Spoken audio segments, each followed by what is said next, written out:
Can we have everyone take their seats, please? Where did Martha go?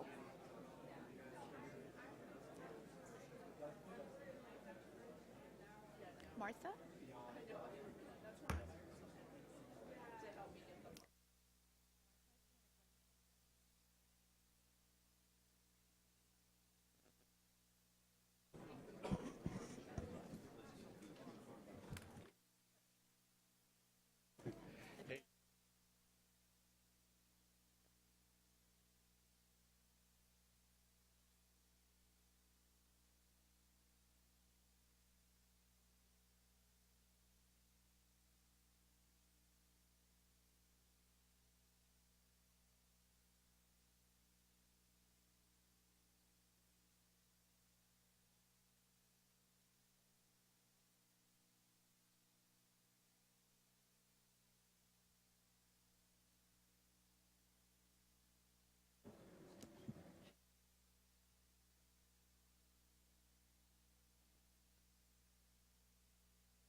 Go ahead.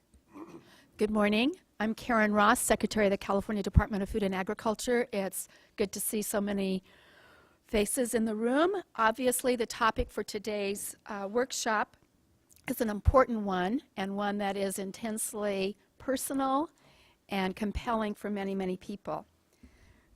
In some regions, groundwater is sustainably managed, and in other regions, there are still struggles to manage it effectively, and some have not addressed the issue. The reasons for this vary from technical to financial to institutional to political issues. Yet, at 38% of the state's water supply and the only source of water for some areas, effective groundwater management is and will continue to be necessary to ensure that our water needs are met. And as the Secretary of the California Department of Food and Agriculture, I cannot tell you how important this issue is for the continued viability of an economic sector that has contributed so much to the past of California and is a crucial part of the global food supply chain and will be, but water is obviously a key ingredient to that continued success. The purpose of today's meeting is to seek input on proposed solutions, and we're all looking very forward to the presentations that will be made today. A note on the timing for all of this. In January, Governor Brown released the California Water Action Plan as a set of near-term actions to get California on the path to sustainable water management. It is important to note that while many people have confused some of those actions as being specific to responding to our drought, in fact, it was not. It is a set of actions that we started to work on across Cabinet last fall. The timing of the release and the drought were purely coincidental, but I think the release of those set of actions underscored how seriously we are focused on coming to long-term sustainable actions. The plan identifies actions that, if implemented over the next 5 years, would make a sustainable and substantial improvement in groundwater management. Quick review. These actions are collecting and sharing additional groundwater data, updating California's groundwater plan, Bulletin 118, increasing groundwater recharge and storage, accelerating groundwater cleanup, and empowering local agencies to manage groundwater sustainably. It is this last action and its two key elements that we are here specifically to discuss today. One, local and regional agencies must have the resources they need to sustainably manage groundwater, including the necessary authority, better technical information, and financial resources. And two, the state will ensure sustainable management of groundwater resources when local agencies can't or won't. When groundwater resources are not being managed sustainably, and the local agencies are unable to address the problems effectively, then and only then will the state step in to protect groundwater basins and its users temporarily until an adequate local program is established. There are core principles that I want to outline for you today that will be shaped by your input and the many stakeholder processes that are in process right now.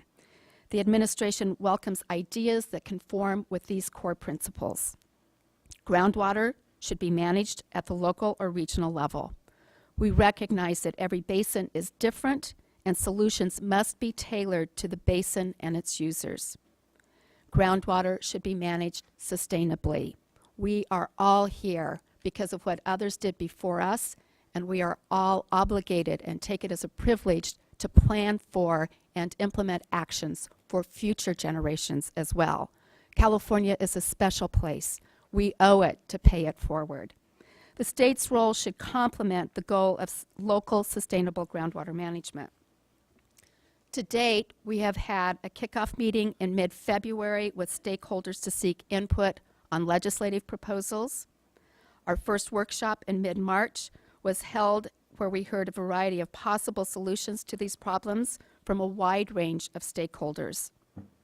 Many of you have been discussing this issue, and many of you have already put together plans, and we look forward to the details of that today. We have been soliciting comments and will continue to do so.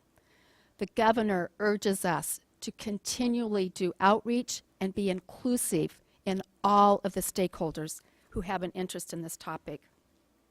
Based on your input, the administration will develop a proposal for sustainable groundwater management. For the format of this meeting, I believe agendas are at the back table.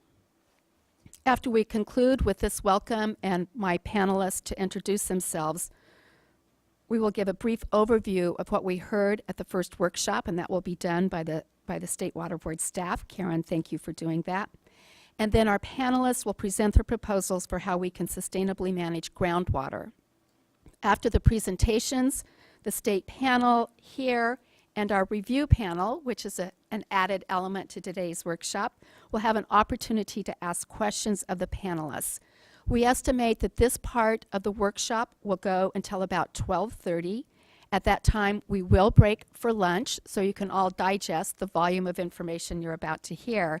And when we return at approximately 1:30, we will open it up for public comment, and we welcome all comments from the public. As I said, I'm Karen Ross. I'm Secretary of the California Department of Food and Agriculture, and I feel awkward sitting in the chair of the chair of the State Water Resources Control Board, and for that reason, I'll start on my left, Felicia.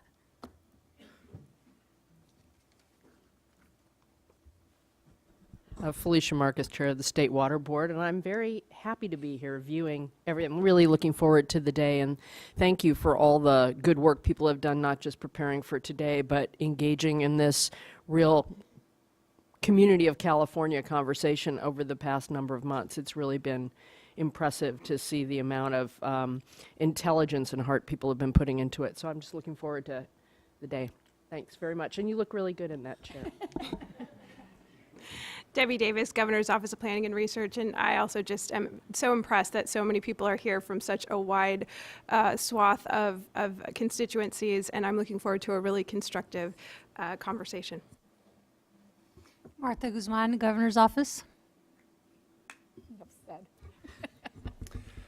Gordon Burns, Undersecretary at Cali, PA. Good morning. Gary Bardini, Deputy Director, California Department of Water Resources.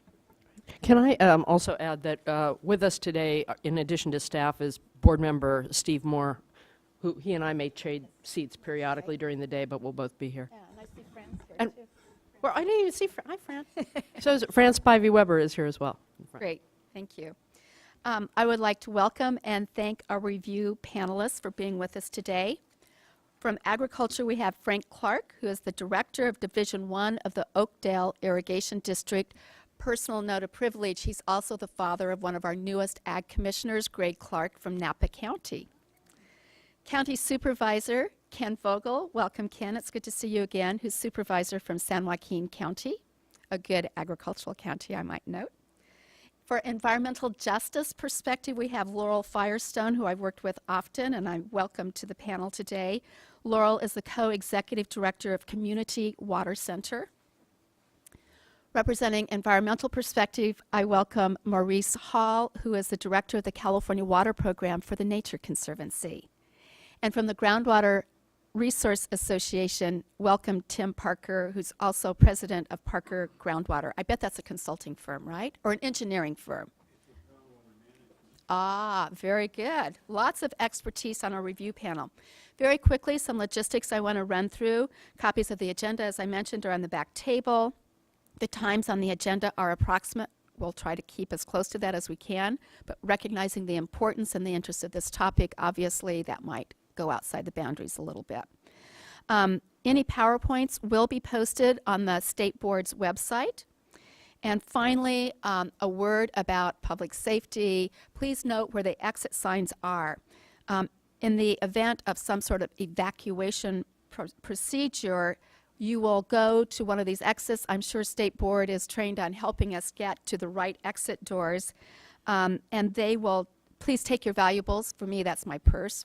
I don't know what else you guys want, but I want my purse and my cell phone. Take them with you and do not use the elevators. We're only on the second floor. You go down the stairs, exit out at the front of the building, and all staff and visitors to this building go across the street to Cesar Chavez Park. And we will get a signal when we can return. And of course, for me, the other important part are restrooms around the corner to the left. And with that, I would like to turn it over to Karen Turkovich, who's going to do a review for us of the commonalities that we heard at the March 24th workshop, and then we'll go to our presentations. Thanks, Karen. Thank you so much, Secretary Ross. I just want to point out for everyone in the audience that we have posted the website up on the screens behind all of our illustrious individuals on the dais. And a website hosted by the Office of Planning and Research contains all of the information relative to today's workshop, relative to the workshop on the 24th of March that occurred. Presentations will be posted there along with any additional information. So just briefly to take us back to March 24th, we had an equally full room. I think our first panel faced the other way. We're facing at you today, so that's a good thing. And I think that what we heard really speaks to, Secretary Ross, what you began with, and that is the two elements of the administration's approach to groundwater. And we heard, I think, resounding agreement with the two general principles, and that is the principle that there needs to be, or the approach that there needs to be an effective package of local authorities to achieve sustainable groundwater management, and that in the event that locals are unable or unwilling to address those challenges, that the state have a mechanism to step in temporarily until local authorities can take back that responsibility. So those two themes that we began with were supported through the workshop. There were many common concepts that came forward by our panelists at the March 24th workshop, and these are in no particular order at all, but we heard an awful lot of discussion about the white spots. So we're going to have a new concept called the white spot concept, and that is simply filling in the areas that are unrepresented, that are not represented through groundwater management planning or other institutional frameworks. We heard a lot of discussion about the ability to be able to, if the situation warrants, establish some sort of system of demand management fees. So it gets at that funding component and the need for locals or desire on their part to at least have the ability to move in that direction. We heard a lot about education, that there's no way to be able to achieve much of what we're talking about here unless whether it's our local residents, whether it's our local governments and individuals supporting that, whether it's agriculture or any other industry out there, folks need to understand what's going on and what it is that's being asked of them in order to be able to achieve support. And we heard a lot about the interconnectedness between groundwater and surface water. An awful lot of our panelists brought that topic out, as well as funding for not only projects, but for the establishment of the institutional frameworks that are needed, as well as technical assistance that should be provided. We heard a lot of specific concepts come forward, many of which, or most of which, fit within the 5 elements that are contained in the Water Board's draft groundwater concept paper. The Water Board found that the 5 elements were generally supported, and we saw that again at our March 24th workshop. There were a lot of concepts that came forward in the areas of thresholds, monitoring and assessment, governance, funding, and enforcement. For example, we heard about the need for locals to be able, if the situation warrants, to establish objectives to maintain sustainable groundwater levels. We heard about the need for the ability to monitor and establish a universe of parameters that would be reported on, as well as the need to examine our existing reporting infrastructure and eliminate unnecessary reports, as well as reporting that is not needed at perhaps the state level, but only needed at the local level. We heard about authorities that were needed to establish governance structures for unrepresented rural and agricultural folks. And we also heard about the need to provide for interbasin management. So we have basins where there are overlapping jurisdictions, and we need to be able to ensure that that overlap is addressed through our governance frameworks. We also heard from a lot of individuals that we should avoid penalizing jurisdictions that do step forward and try to do the right thing, that there may be a delay in achieving where it is and where it is we want to be, but we should not penalize them because they're not there yet. And we heard a lot about the various authorities that are needed on the part of local entities. Whether or not they exert those authorities is a different matter, but they wanted authorities related to demand management fees, related to groundwater metering, related to tying local well construction permits to their land use planning and groundwater management planning processes. And so in that vein, we heard as well about a package, for example, of local planning recommendations, many of which I just mentioned, and the local authorities, which I also mentioned. And I think that overall, there was a strong sense that this package of authorities would move us a long way towards where we want to be, but that we need to make sure, as I mentioned earlier, that the reporting that comes out of that is not continued duplicative reporting, that we examine closely for anything that's put forward, what it is that we're asking, with the information that we're asking for, and that it be useful and simply not reporting for reporting purposes. So I just wanted to basically highlight the general concepts that came forward. I think many of the presentations that we'll hear shortly are going to speak to those concepts as well. And I'm sure that the panelists would enjoy hearing from you also in terms of any of those areas that I just pointed out that came forward in the March 24th workshop that you're particularly interested in hearing more about as well. Great. Karen, thank you. Thank you, and to the Executive Director, Tom Howard, for the collaboration across Cabinet on this and many other important topics that we're dealing with. So, Tom, thank you. And I also want to recognize CDFA Undersecretary Sandy Schubert. A lot of hours are being put into this process.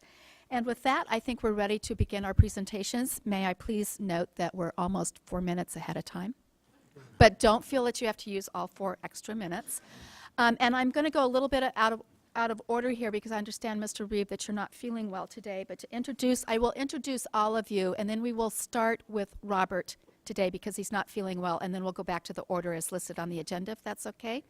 So with us today, we have Lester Snow, Executive Director of the California Water Foundation, Tim Quinn, who is Executive Director of the Association of California Water Agencies, and Dave Orth, who is General Manager of the Kings River Conservation District, but is also Vice Chair of the Aqua Groundwater Sustainability Task Force.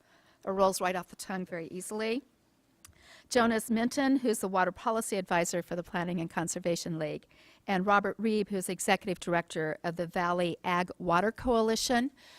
We will start with Robert, who will make his presentation, and then we'll take up to, and if necessary, 20 minutes or more with questions from first the panel and then the review panel, and then we'll go to the order as listed on the agenda. Thank you. Thank you, Ms. Ross. I appreciate the accommodation.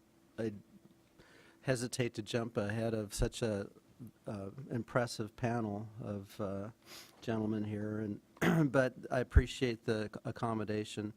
The Valley Ag Water Coalition is a lobbying coalition here in the state capitol in Sacramento. It includes about 43 farm water districts, mutual water companies, and ditch companies in the San Joaquin Valley. And the membership runs from Stanislaus County all the way down through the valley and into the Tulare Lake Basin. Many of the members of the Valley Ag Water Coalition have adopted AB 3030 plans, groundwater management plans.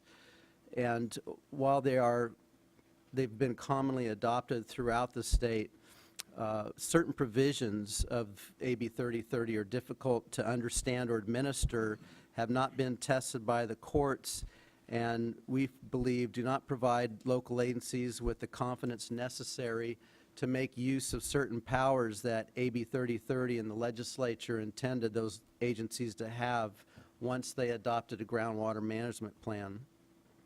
Now, our coalition believes that if groundwater producers were required to pay for the quantity of water they extract from the ground, in addition to their pumping costs, that agencies could further encourage conservation of limited groundwater resources and more equitably allocate the cost of importing water or producing local water to balance the operation of the groundwater basin or subbasin.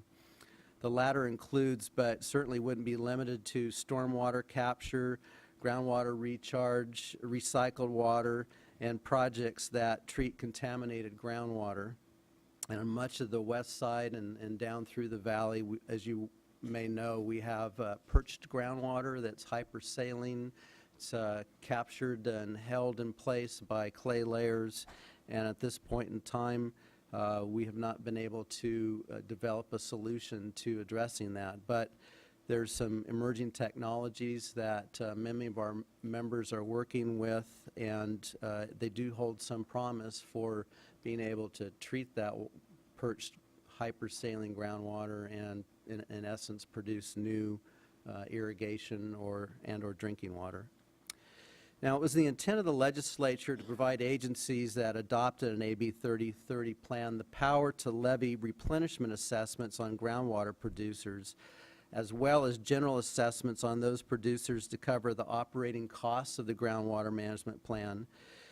These agencies, however, I think have been reluctant to exercise these powers due to a lack of clarity within the statutes. For example, Water Code Section 10754 grants an agency with a groundwater management plan the powers of a water replenishment district. However, only certain powers are granted.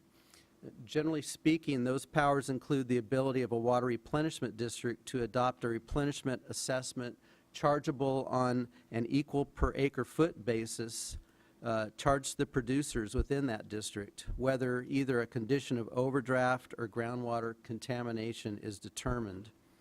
A local agency acting pursuant to this section may not exercise other powers of a water replenishment district, such as implementing groundwater charges or general assessments to cover operating costs, and may not require producers to install water measuring devices on their groundwater extraction facilities unless the agency goes through the process of adopting a replenishment assessment. In addition, Water Code Section 107054.2 was intended to give agencies the power to enact charges based on groundwater use to cover the operating expenses of the groundwater management plan. However, it lacks necessary elements such as a requirement to register a groundwater extraction facility, water measuring device installation requirements, and groundwater production reporting requirements. While an agency may be able to require groundwater producers to report when acting under the Water Replenishment District Act, it appears it cannot require meters without first adopting a replenishment assessment. It cannot require registration of groundwater extraction facilities. So due to the lack of clarity or specific procedures for monitoring and implementing charges under these sections, and the requirement that an overdraft condition be determined to use Water Code Section 10754, we believe local agencies have been reluctant to implement groundwater management charges and replenishment assessments. And when we looked at a sampling of plans we were able to locate on the internet through other resources, we think that this is borne out by those plans. So by not adopting groundwater charges, we think local agencies are missing out on an important tool that the legislature intended to provide through AB 3030 to be able to encourage conservation and more equitably allocate costs. So the Valley Ag Water Coalition, as we spoke at the March 24th hearing, has proposed to amend this portion of AB 3030 to lay out specific provisions detailing what a local agency can do to enact groundwater charges and replenishment assessments.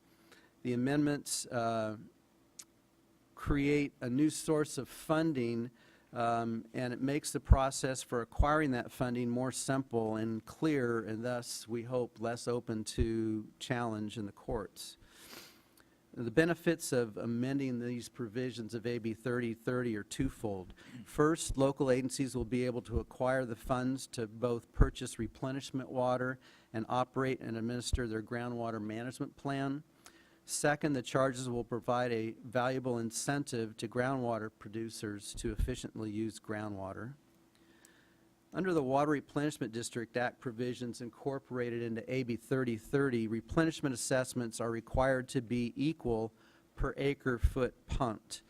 Our proposal would permit a groundwater management plan to incorporate a tiered pricing strategy where users of larger amounts of water who put a greater strain on the basin or subbasin, or those putting the groundwater to new uses, which puts an additional strain on the basin not previously experienced, could be charged higher rates to reflect the higher cost to the local agency to obtain imported water or to produce water locally.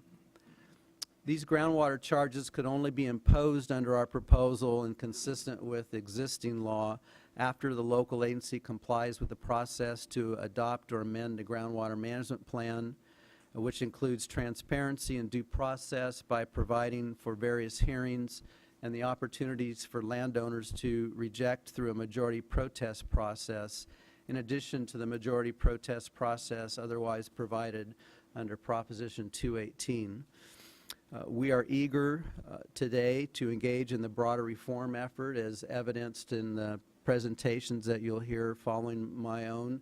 We actually have been working on our proposal prior to a lot of this momentum to take a more holistic and broader look at local groundwater management authority and state authority.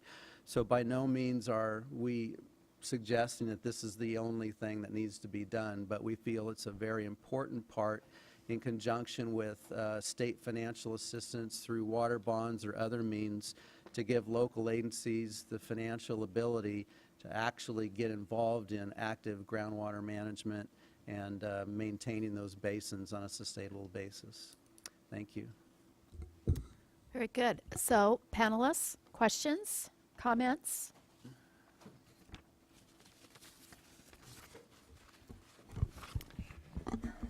Thank you very much. It's a terrific detailed proposal, actually written in legislative form and extremely useful.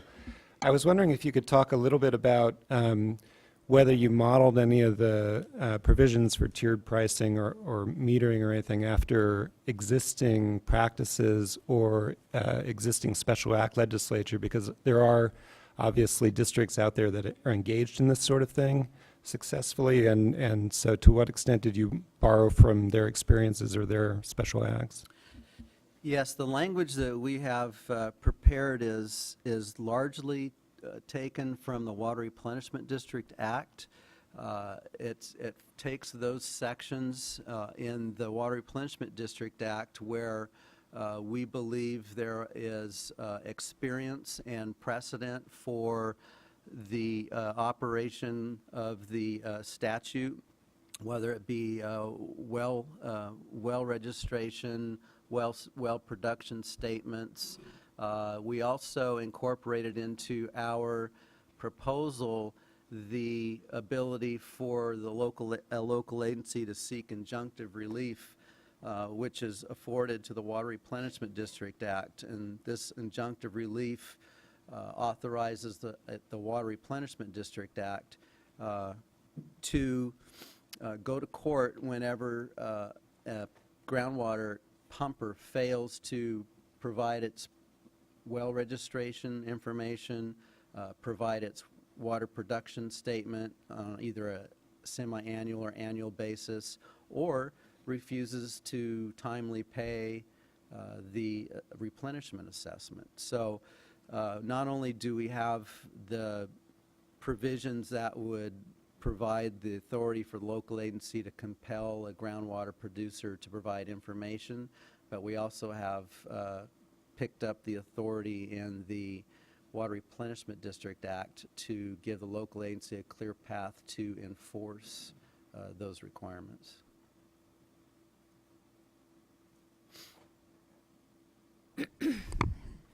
Thank you. This is, again, I definitely appreciate the level of detail and input here.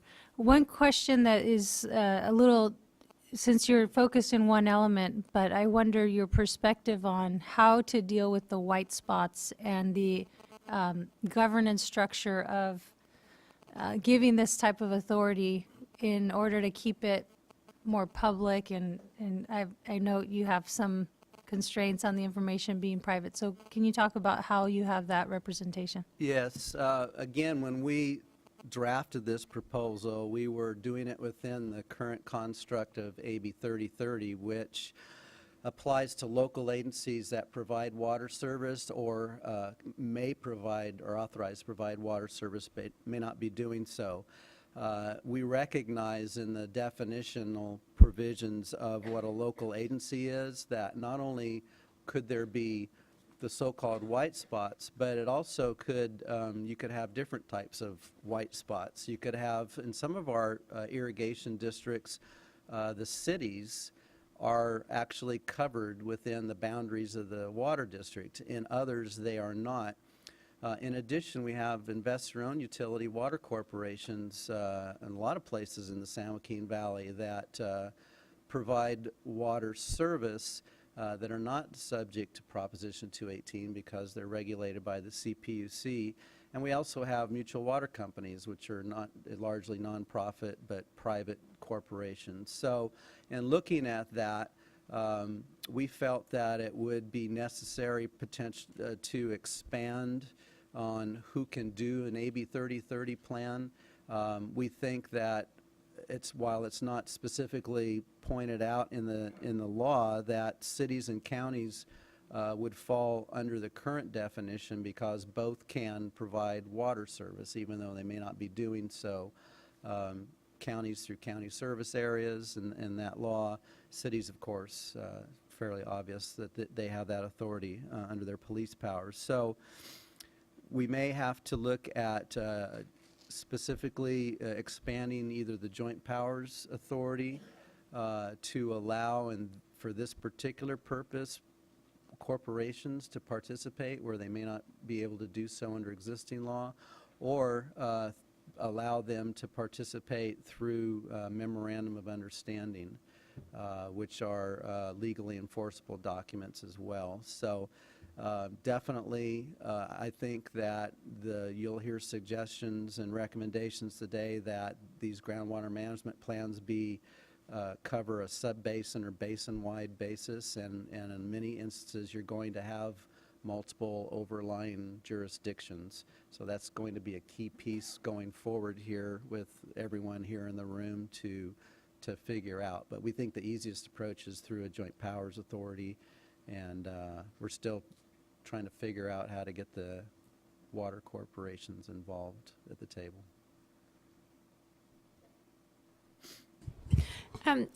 I wonder how you see this piece fitting or not fitting with the state backstop piece.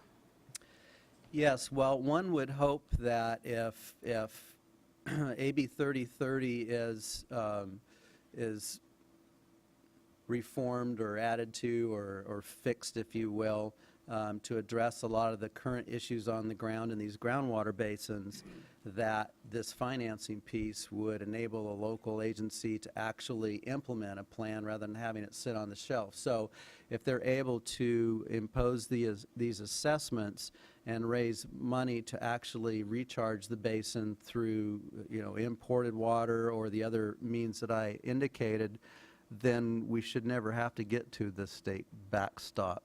I think the state backstop, frankly, from what I've heard from the people I work with, is the threat that hopefully will induce folks at the local level to come together and get more aggressive into managing and replenishing the basins. So it's not. I don't think it's exclusive to the state backstop, but I think that state backstop is something that provides an incentive for people to engage.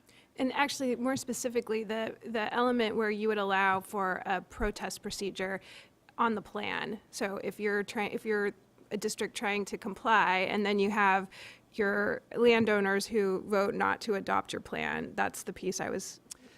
Yes, that's an existing law, and that was, again, part of what we were looking at was not really at that point in time to do a lot of amending to AB 3030. I think that's where everyone's headed. So, like I said, we're eager to engage in that process. But that majority protest to stop the adoption of a plan is something that we're looking at very closely. In particular, if under our proposal, you do have to comply with Proposition 218, which we believe is consistent with appellate court findings in relating to Pajaro Valley Water Management Agency, that 2 protests may be one too many. So that's something that we've looked at, and we're open to discussions about. Lisa. Hi, thanks. It's great. I appreciate you mentioning the issue of contamination as well, but also the ability to recharge and treat water, since there are so many great examples, particularly down south, of folks who are actually doing pump, treat, and serve, and just figuring out how to manage our scarce water resources more effectively. Do you feel that this proposal gives the water districts or the entities what they need to be able to also charge for what it costs them to either treat the water or engage in the recharge you were talking about? Or do we need more? Yes. I just was trying to read and find it in here as a separate section, but I was listening, so I couldn't do it right. at the same time. Well, when you look at AB 3030, there's 2 sections. There's 10753.7 and 1073.8. And the .7 is where you find the SB 1938 components that are more mandatory in terms of a groundwater management plan.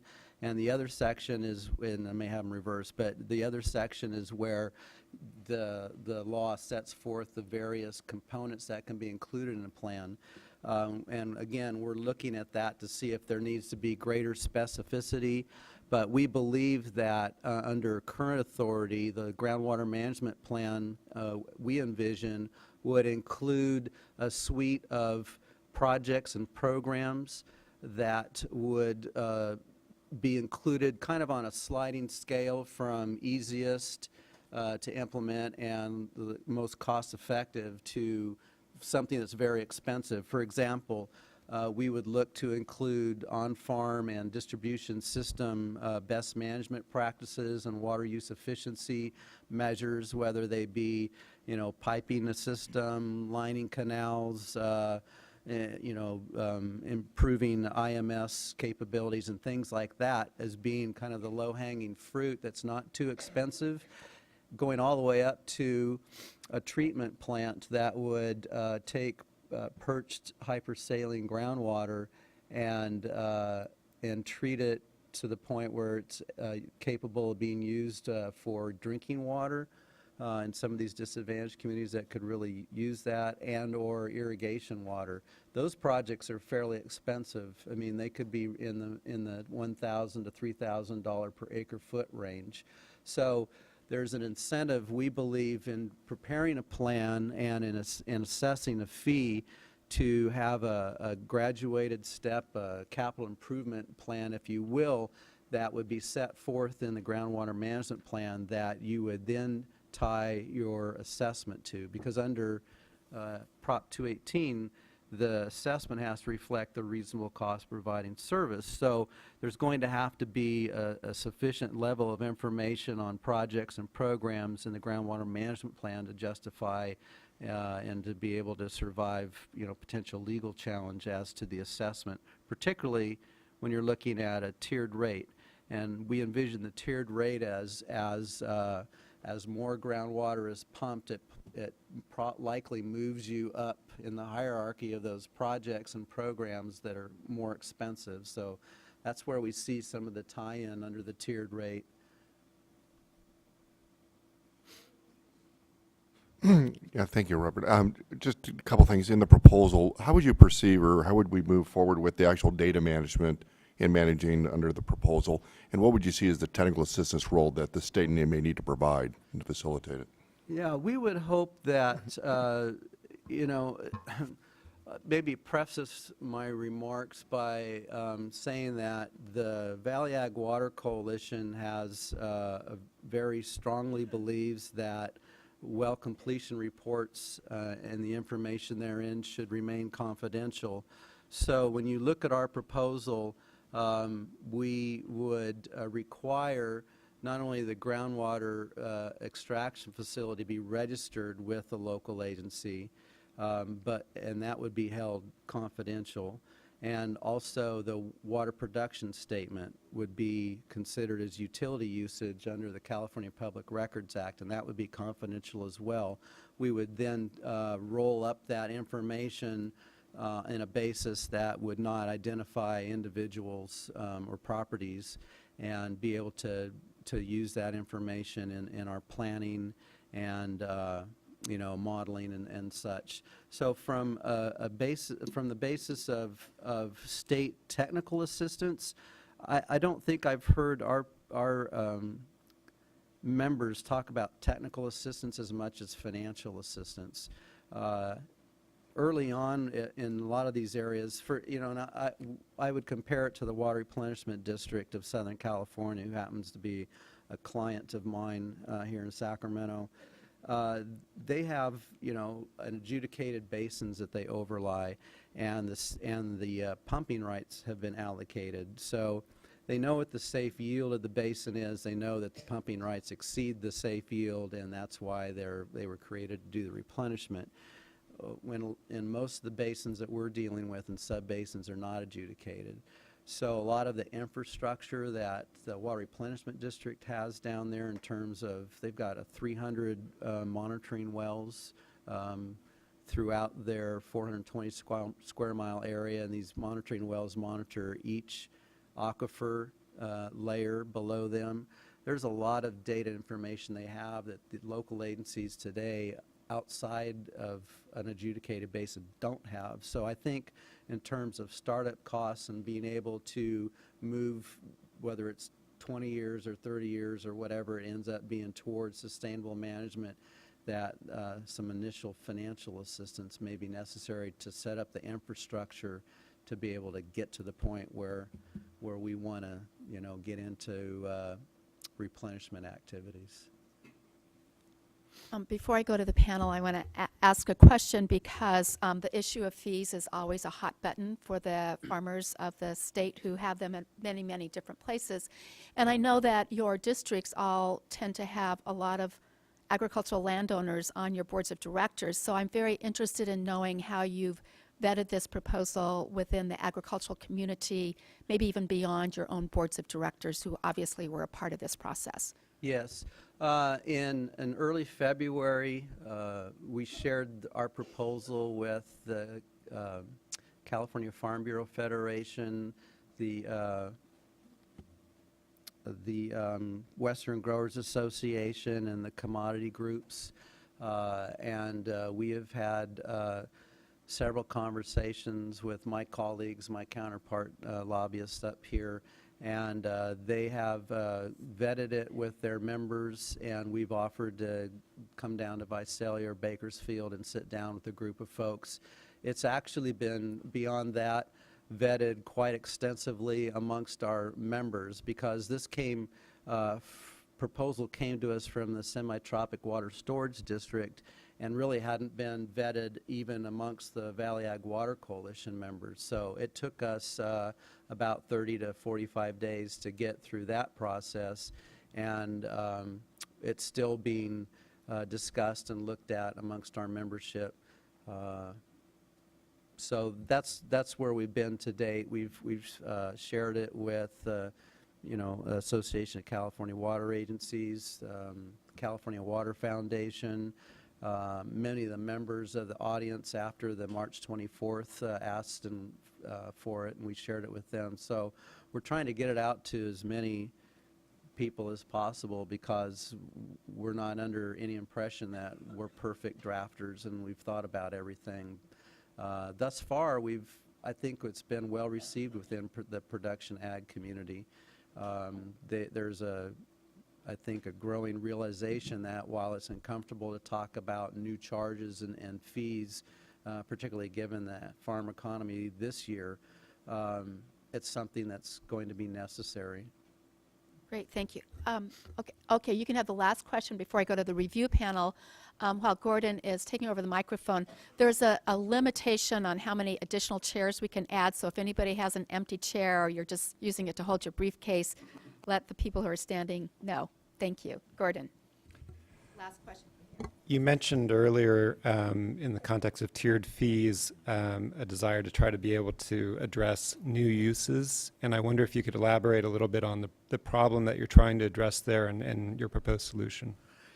Yeah, there's been several instances, both and they tend to be in these so-called white areas, but not always so, where land that has not been put to agricultural production over time now comes into production.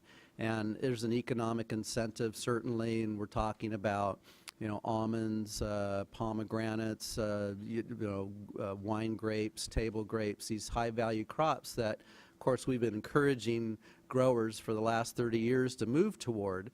And now that we have a very, and California, of course, leads the nation and the world in the production of a lot of these crops. So it's grown here and not very many other places, and it has a very high value, and we've been very successful, as the Secretary knows, in marketing the California brand throughout the world. So there's a demand for these, and there's the ability for farm operations to come into these new areas and plant and start pumping groundwater.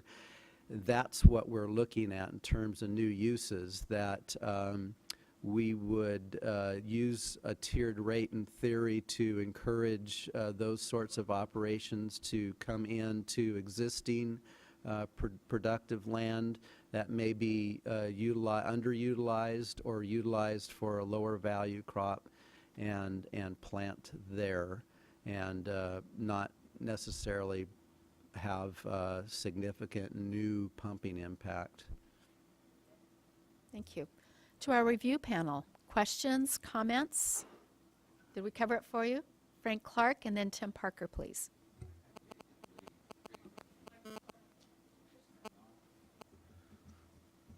Push. Not very well. There we go. I had three basic questions. You provided us with a summary, proposed amendments to AB 3030. My first question, how does tiered pricing, the users of the larger amounts of water, it says, who put a greater strain on our basin. How does tiered pricing alleviate that strain? It, in market theory, it sends a pricing signal that will hopefully drive water use efficiency and crop selection to maximize the use of groundwater. That's how it would work in theory. In practice, of course, it would have to be able to be designed to not limit the existing use of or crop selection because, as a questioner well knows, as do we, there's a significant investment when you plant a tree. It's a 25-year investment with all the equipment and everything that goes along with it. So it's not our vision to establish say a fifth tier that would all of a sudden force a grower to take out trees or deficit irrigate or bankrupt the operation. So there's going to have to be a significant amount of work based on the local agency's territory and the crops and the farming enterprises that are there to design the tiers so that it simply works to drive innovation and water use efficiency and not drive farmers out of business. And you also comment that it would allow the agency to obtain additional imported water or develop local supplies. Could you describe where this imported water would come from and how do you develop local supplies? Yeah, as far as imported water, it would probably flow through new surface storage projects. One would hope in the next 20 years plus that we would be able to augment existing surface storage. It could come through voluntary water transfers. It could come through the sale of contractual entitlements like we've seen on the State Water Project side. As far as local development, we would look to groundwater recharge, stormwater capture opportunities that may not be evident today. And most of we're really still operating in many areas of the Central Valley on getting rid of the flood water as quickly as possible to the extent where I think it was in 1997 we had 300,000 acre feet of fresh water flowing out through the Golden Gate. So if there's investments that we can make on river stream systems in the valley that we can shunt some of that water off to groundwater percolation basins, we think we can produce new water there. Also, as I indicated, there's promising new technology for the treatment of hypersaline perched groundwater. We think that's another potential source. Well, I don't think we can wait 20 years for surface water or for more storage. I don't know if that's ever going to come, and we have a crisis today. My very last question is, we need a couple of things. We need data and we need trust. And when I speak of data, we need to know the condition of our aquifers. And I'm at a loss to understand why people who drill wells and put in crops are reluctant to share that information. They will meter the well so they can pay money, but they're not willing to tell us how much is that water table dropping underneath that well. And I think until we have more trust between the people who are trying to solve the problem and the people who are pumping the water, we're not going to get this problem solved. And I think it's absolutely essential that we have a database that every 6 months people would be required to report how much has that water table dropped beneath that well.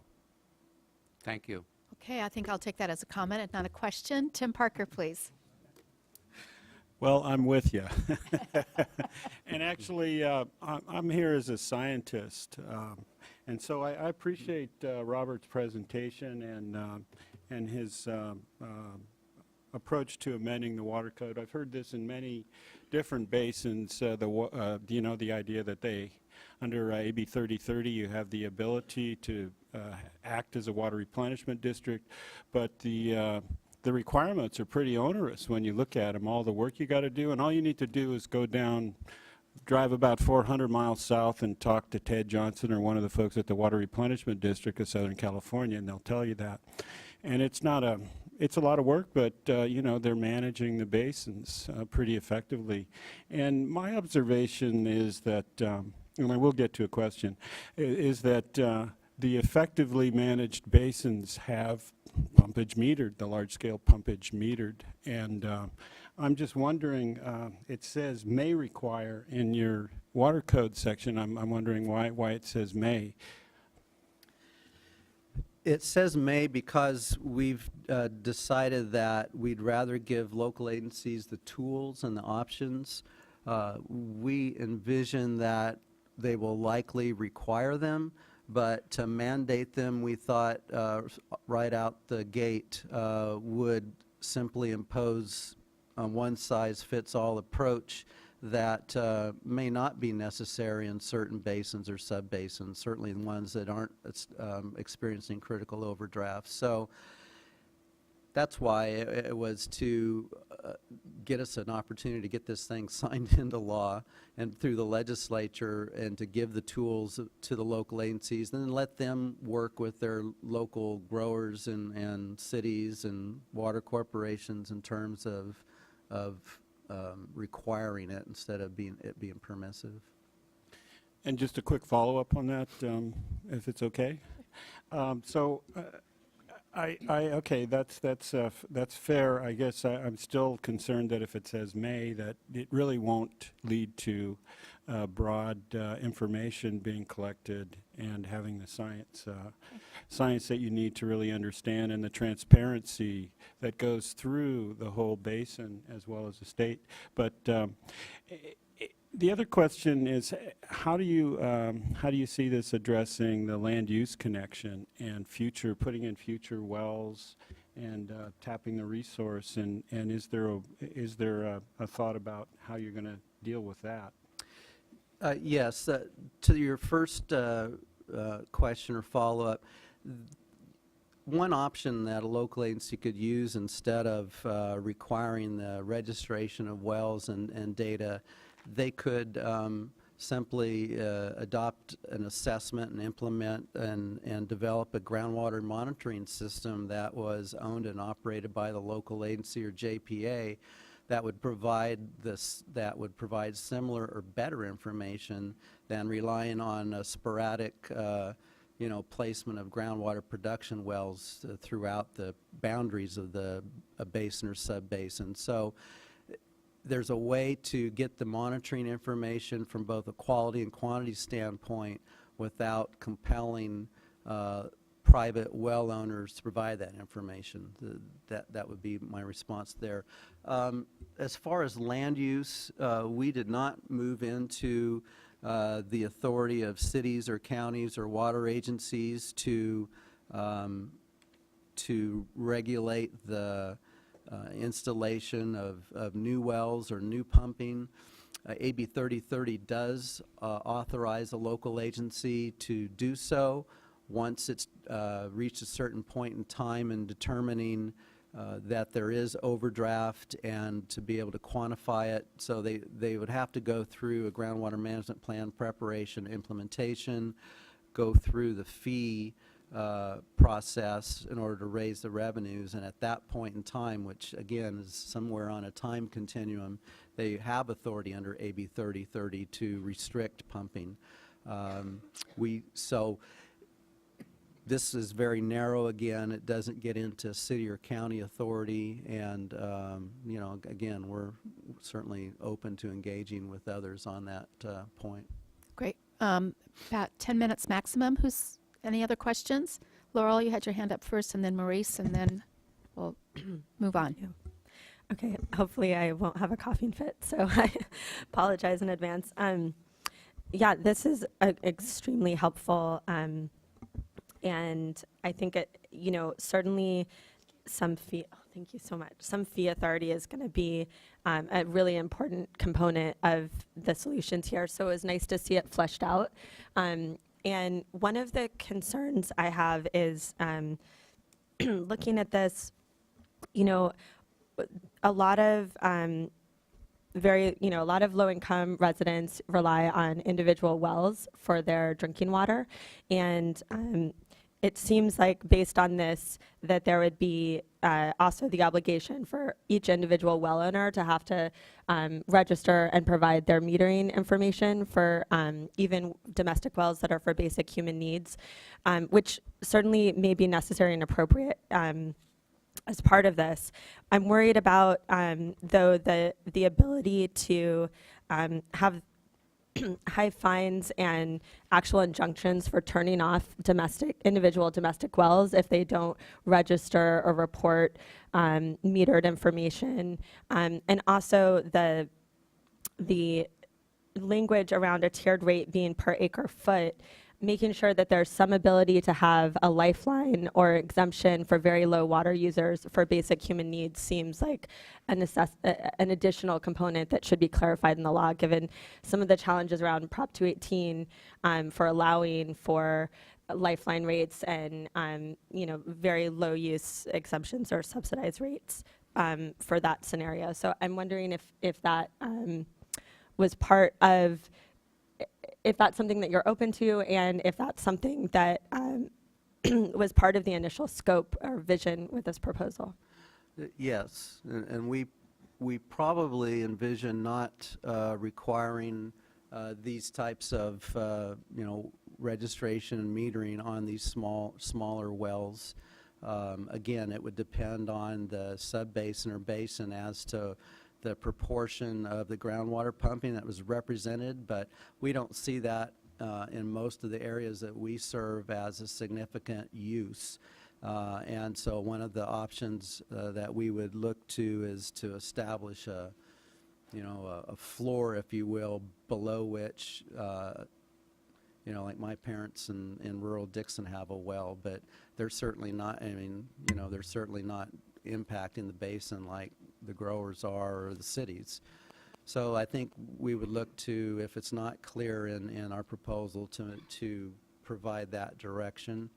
And then on the tiered rate, definitely we talked about that because there was a desire in some of the areas to protect the hobby farmers, the 5 acres, the people that have some fruit trees and things, so that the lowest tier, if they adopted a tiered rate, would not be so much as to have a negative impact on that use.